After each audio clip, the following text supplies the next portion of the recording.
Expectations that the import and export of legal medicinal cannabis could become a routine part of Australian business may have to be recalibrated in the wake of a Trump administration move to allow federal prosecutors to more aggressively enforce marijuana laws. The American move is likely to undermine the legalization movement that has spread to 6 states, most recently California.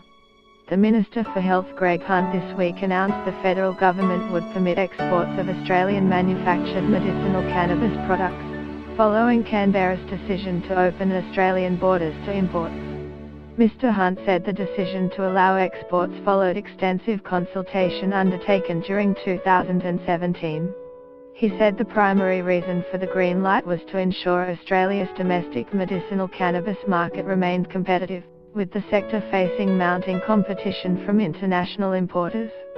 With the go-ahead, Australia's domestic medicinal cannabis producers can now expand internationally to booming markets in Canada, Europe and the US. However, the green light maintains a codicil ensuring medicinal cannabis products must be available to Australian patients first. The current protocol for patients desiring access to medicinal cannabis products is via an authorized prescriber under the Therapeutic Goods Administration's Special Access Scheme. Get the latest news and updates emailed straight to your inbox. By submitting your email, you are agreeing to Fairfax Media's terms and conditions and privacy policy. The Therapeutic Goods Administration has published guidelines for prescribing medicinal cannabis products for treating chemotherapy-induced nausea and vomiting, epilepsy, multiple sclerosis, chronic non-cancer pain and palliative care.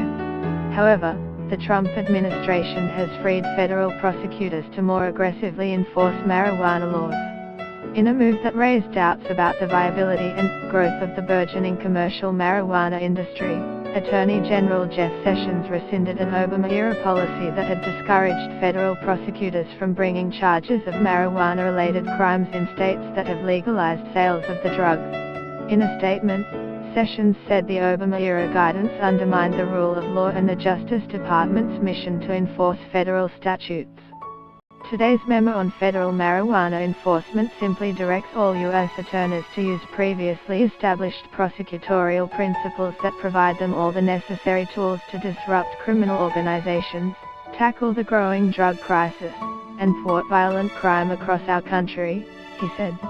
In a briefing with reporters, Justice Department officials refused to say whether they intended for federal prosecutors to carry out a federal crackdown on marijuana dispensaries, or whether the Trump administration was merely creating ambiguity to chill growth of the semi-legal commercial marijuana industry. But the move seemed certain to increase the confusion surrounding whether it is legal to sell, buy or possess marijuana in the United States. Federal law has long prohibited those activities, and in 2013, after voters in Colorado and Washington state voted to decriminalize marijuana for recreational use, the Justice Department deliberated about how to handle the resulting disconnect between state and federal law.